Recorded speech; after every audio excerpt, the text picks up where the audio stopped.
Friends, Bindya ಚಾನಲ್ಗೆ ಸ್ವಾಗತ ಸುಸ್ವಾಗತ. ನೋಡಿ, ಒಂದು ಕರ್ನಾಟಕದ ಗ್ರಾಮೀಣ ಉದ್ಯೋಗ ಇದು. RDPR ನಲ್ಲಿ ಕರ್ನಾಟಕ ವಿವಿಧ ಜಿಲ್ಲೆಗಳಲ್ಲಿ ಈ ಹುದ್ದೆಗಳನ್ನು ಓಂಬುಡ್ಸ್ಮನ್ ಹುದ್ದೆಗಳಿಗೆ ಡಿಗ್ರಿ ಆಗಿರೋರಿಗೆ ಅರ್ಜಿ ಹಾಕ್ಬೋದು. ಈ ಅರ್ಜಿ ಹಾಕಬೇಕಾದ್ರೆ ಓಂಬುಡ್ಸ್ಮನ್ ಅರ್ಜಿ ಹಾಕಬೇಕಾದ್ರೆ ಆಫ್ಲೈನಲ್ಲೇ ಹಾಕಬೇಕು. ಆಫ್ಲೈನಲ್ಲಿ ಅರ್ಜಿ ಹೆಂಗೆ ಹಾಕೋದಪ್ಪ ಅಂದರೆ, ಈ ಒಂದು ಅಪ್ಲಿಕೇಶನ್ನ ನಾವು ಡೌನ್ಲೋಡ್ ಮಾಡಿಕೊಂಡು ಅದಕ್ಕೆ ಬೇಕಾದ ದಾಖಲೆಗಳನ್ನು ಅದಕ್ಕೆ ಸರಿ ಹೊಂದಿಸಿ ಅದನ್ನು ತೊಗೊಂಡೋಗಿ ನಾವೇ ನೇರವಾಗಿ ಸ್ಪೀಡ್ ಪೋಸ್ಟು ಅಥವಾ ರಿಜಿಸ್ಟರ್ ಪೋಸ್ಟಲ್ಲೂ ಕಳಿಸ್ಬೋದು, ಅಥವಾ ನಾವೇ ಹೋಗಿ ನೇರವಾಗಿ ಅವ್ರಿಗೆ ತಲುಪಿಸ್ಬೋದು. ಸೊ ಈ ಹುದ್ದೆಗಳಿಗೆ ಓಂಬುಡ್ಸ್ಮನ್ ಹುದ್ದೆಗಳಿಗೆ ಪದವೀಧರರು ಆಗಿರಬೇಕು. ಈ ಹುದ್ದೆ ಹಾಕೋಕ್ಕೆ ಎಲ್ಲಿ ಗಂಟ ವಯಸ್ಸಂದರೆ 18 ವರ್ಷದಿಂದ 66 ವರ್ಷದ ಒಳಗಿನವರು ಹಾಕಬಹುದು. ಓಕೆ. ಕರ್ನಾಟಕ ಗ್ರಾಮೀಣ ಅಭಿವೃದ್ಧಿ ಮತ್ತು ಪಂಚಾಯತ್ ರಾಜ್ ಇಲಾಖೆಯಲ್ಲಿ ಓಂಬುಡ್ಸ್ಮನ್ ಕೆಲಸಕ್ಕೆ ಅರ್ಜಿ. ಅರ್ಥ ಆಗ್ತಾ ಇದೆಯಾ ನಾನು ಹೇಳೋದು? ಸೊ ಈ ಅರ್ಜಿಗೆ ಎಷ್ಟೋ ಜನ ಇವಾಗ ಡಿಗ್ರಿ ಆಗಿರ್ತಾರೆ, ಅವ್ರಿಗೆ ಕೆಲಸ ಇರಲ್ಲ, ಏನೋ ಒಂದು ಸಣ್ಣ ಪುಟ್ಟ ಕೆಲಸ ಮಾಡ್ಕೊಂಡಿರ್ತಾರೆ, ಅವ್ರಿಗೆಲ್ಲ ತುಂಬ ಇದು ಉಪಯುಕ್ತ ಆಗುತ್ತೆ ಅಂತ ನಾನಿಲ್ಲಿ ಈ ಒಂದು ಈ ಒಂದು ಅರ್ಜಿನ ಅಥವಾ ಕೆಲಸನ ನಾನಿಲ್ಲಿ ಹೇಳ್ತಾ ಇದ್ದೀನಿ. ಯಾರಾದರೂ ಒಬ್ಬರಿಗೆ ಉಪಯೋಗ ಆದರೂ ನಾನು ಒಂದು ವಿಡಿಯೋ ಮಾಡಿದ್ದು ಸಾರ್ಥಕ ಆಗುತ್ತೆ ಅಂತ ನಾನು ಇಲ್ಲಿ ನನ್ನ ಒಂದು ಅಭಿಪ್ರಾಯ. ಸೊ ಇಲ್ಲಿ ನೋಡಿ, ಏನು ಅಂದರೆ ಇದಕ್ಕೆ ಫಸ್ಟು ಓಂಬುಡ್ಸ್ಮನ್ ಕೆಲಸಕ್ಕೆ ಸಂಬಳ 10,000 ಇಂದ 45,000ವರೆಗೂ ಇರ್ತದೆ. ಅಥವಾ ನೀವು ಬೇರೆ ಕೆಲಸ ಏನಾದರೂ ಮಾಡ್ತಾಯಿದ್ರೆ ಅನುಭವ ಇದ್ರೂ ತೊಗೊಳ್ತಾರೆ. ಆಫ್ಲೈನ್ ಮೂಲಕ ನೇರವಾಗಿ ಇಲ್ಲಿ ಅರ್ಜಿ ತಲುಪಿಸಬೇಕು. ಯಾವುದೇ ಆನ್ಲೈನಲ್ಲಿ ಈ ಅರ್ಜಿನ ಅವರು ಅಕ್ಸೆಪ್ಟ್ ಮಾಡಲ್ಲ. ಓಂಬುಡ್ಸ್ಮನ್ ಕೆಲಸಕ್ಕೆ ಅರ್ಜಿ ಹಾಕಲು ಕೊನೆಯ ದಿನಾಂಕ 24/4/2026, ಅಂದರೆ ಇದೇ ತಿಂಗಳು. ಇವತ್ತು ಏಪ್ರಿಲ್ 9ನೇ ತಾರೀಕು, 24ನೇ ತಾರೀಕು ಕೆಲವೇ ದಿನಗಳಷ್ಟೇ ಇರೋದು. ಅಷ್ಟರೊಳಗೆ ದಯವಿಟ್ಟು ಈ ಒಂದು ಅವಕಾಶನ, ಈ ಒಂದು ಕೆಲಸಗಳಿಗೆ ನಮ್ಮ ಕರ್ನಾಟಕದಲ್ಲಿರುವ ಕನ್ನಡಿಗರು ಇದನ್ನು ತುಂಬ ಉಪಯುಕ್ತ ಮಾಡ್ಕೊಳ್ಳಿ. ಅವರಿಗೆ ತುಂಬ ಉಪಯುಕ್ತ ಆಗುತ್ತೆ. ಕರ್ನಾಟಕದ ವಿವಿಧ ಜಿಲ್ಲೆಗಳಲ್ಲಿ ಖಾಲಿ ಇರುವ ಓಂಬುಡ್ಸ್ಮನ್ ಕೆಲಸ ಇದು ತುಂಬ ಇದೆ. ಯಾವ್ಯಾವ ಜಿಲ್ಲೆಗಳಲ್ಲಿ ಇದೆ ಅಂತ ನೀವೇ ನಿಮ್ಮ ಹತ್ರ ಇರೋ ಡಿಸ್ಟಿಕ್ ಹತ್ರ ಹೋಗಿ ಬೇಕಾದರೆ ನೀವು ಖುದ್ದಾಗಿ ಹೋಗಿ ವಿಚಾರಿಸಿ. ಕೇಳೋದ್ರಲ್ಲಿ ಏನೂ ತಪ್ಪಿಲ್ಲ. ಯಾರನ್ನೂ ನೀವಿಲ್ಲಿ ಮೀಡಿಯೇಟರ್ನ ಇಟ್ಕೊಳ್ಳೋ ಅವಶ್ಯಕತೆ ಇಲ್ಲ. ಯಾಕಂದರೆ ಅವ್ರನ್ನ ಕೇಳಿ ಹೇಳ್ತೀನಿ, ಇವ್ರನ್ನ ಕೇಳಿ ಹೇಳ್ತೀನಿ ಅಂತ ಹಿಂಗೆ ಅವರು ಏನು ಮಾಡ್ತಾರೆ, ಮಾತು ಯಾಮರಿಸ್ತಾರೆ, ಕಾಗೆ ಹಾರಿಸ್ತಾರೆ. ಅಂಥವ್ರನ್ನ ನಂಬೇಡಿ. ನೀವೇ ನಿಮ್ಮ ಕೆಲಸಕ್ಕೆ ನೀವೇ ಹೋಗಿ ಒಂದೆರಡು ಕಡೆ ಸುತ್ತಾಡಿ. ನಮಗೆ ಬೇಕಾದರೆ ನಾವೇ ಹೊಟ್ಟೆ ಹಸಿದ್ರೆ ಊಟ ಮಾಡೋದು. ಅದಕ್ಕೋಸ್ಕರ ನಮ್ಮ ಕೆಲಸವನ್ನು ನಾವೇ ಮಾಡಿಕೊಂಡ್ರೆ ಅದರ ಅನುಭವನೂ ನಮಗಾಗುತ್ತೆ. ಅಲ್ಲಿ ಏನಾಗಿದೆ ಅಂತ ನಮಗೆ ಸಂಪೂರ್ಣ ಮಾಹಿತಿ ಕೂಡ ನಮಗೆ ಅರ್ಥ ಆಗುತ್ತೆ. ಯಾಕಂದರೆ ನನಗೆ ಅನುಭವ ಇದೆ.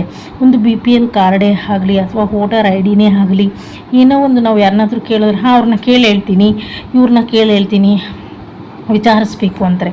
ಅದ್ರ ಬದಲು ಬೆಂಗಳೂರನ್ನು ಕರ್ನಾಟಕವನ್ನಲ್ಲೂ ನಾವೇ ಹೋಗಿ ನೇರವಾಗಿ ಕೇಳಿದ್ರೆ ನಮಗೆ ಏನು ಅಲ್ಲಿ ಏನು ನಡೀತಾ ಇದೆ, ಯಾವಾಗ ಕೊಡ್ತಾರೆ, ಏನು ಅಂತ ಇರುತ್ತೆ. ಮೀಡಿಯೇಟರ್ನ ನೀವಿಲ್ಲಿ ದಯವಿಟ್ಟು ನಂಬಬೇಡಿ. ಅಂದರೆ ನಿಮ್ಮ ಒಂದು ವಿಶ್ವಾಸ ಆಗಿದ್ದಾರೆ, ಅವರು ಕರೆಕ್ಟಾಗಿ ನೇರವಾಗಿ ಹೇಳ್ತಾರೆ, ನಿಮಗೊಂದು ಹೆಲ್ಪ್ ಮಾಡೋಕ್ಕಿದ್ದಾರೆ ಅನ್ನೋರು ನಮ್ಮ ಹತ್ರ ನೀವಿಲ್ಲಿ 99% ಜನ ಅದೇ ಥರ ಇರ್ತಾರೆ. ಆದರೆ 1% ಮನಸ್ಫೂರ್ತಿಯಾಗಿ ಹೆಲ್ಪ್ ಮಾಡಬೇಕು, ಹೇಳಬೇಕು ಅವ್ರಿಗೆ ಅನ್ನೋರು ಮಾತ್ರ ಹೇಳ್ತಾರೆ ಅಂತ ನಾನಿಲ್ಲಿ ಹೇಳ್ತಾಯಿದ್ದೀನಿ.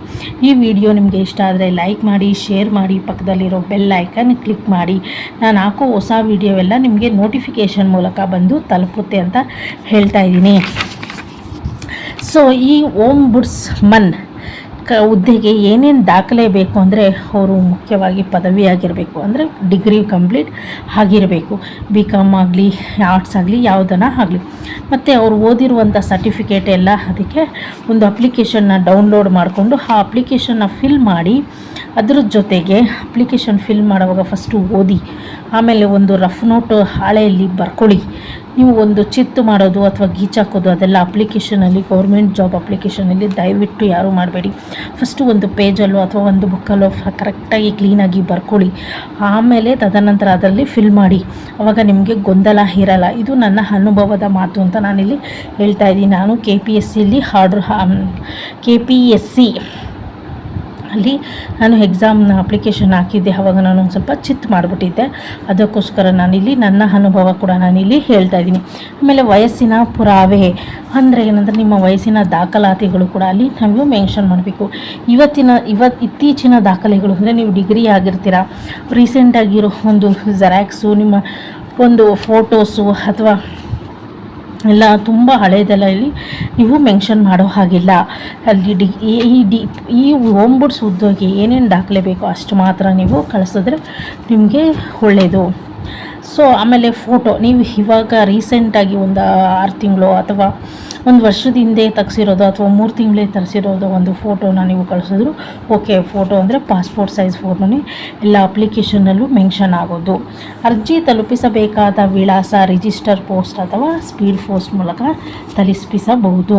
ವಿಳಾಸನೂ ಕೊಟ್ಟಿದ್ದಾರೆ. ಗ್ರಾಮೀಣ ಅಭಿವೃದ್ಧಿ ಮತ್ತು ಪಂಚಾಯತ್ ರಾಜ್ ಇಲಾಖೆ 5ನೇ ಮಹಡಿ, ಫ್ಲ್ಯಾಟ್ ಸಂಖ್ಯೆ 1234, KSIIDC ಕಟ್ಟಡ, IT park south block, Rajajinagar ಕೈಗಾರಿಕಾ ಎಸ್ಟೇಟ್, ಬ್ಯಾಂಗ್ಳೂರು 560010.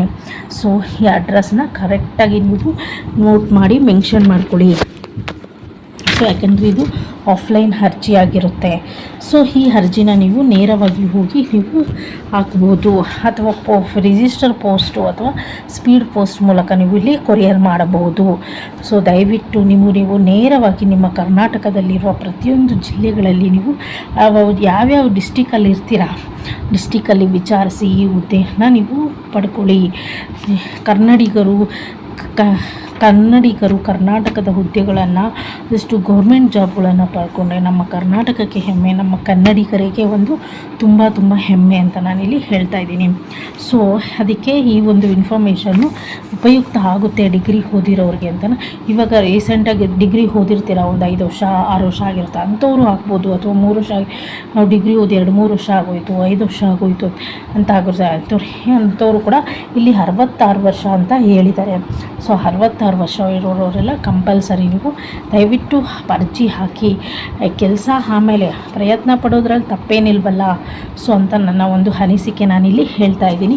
ಮತ್ತೊಮ್ಮೆ ಕರ್ನಾಟಕ RDPRನಲ್ಲಿ ವಿವಿಧ ಹುದ್ದೆಗಳಿಗೆ ನೇಮಕಾತಿ ಕೊನೆಯ ದಿನಾಂಕ ಕೆಲವೇ ದಿನಗಳು ಇರೋದು 24/4/2026.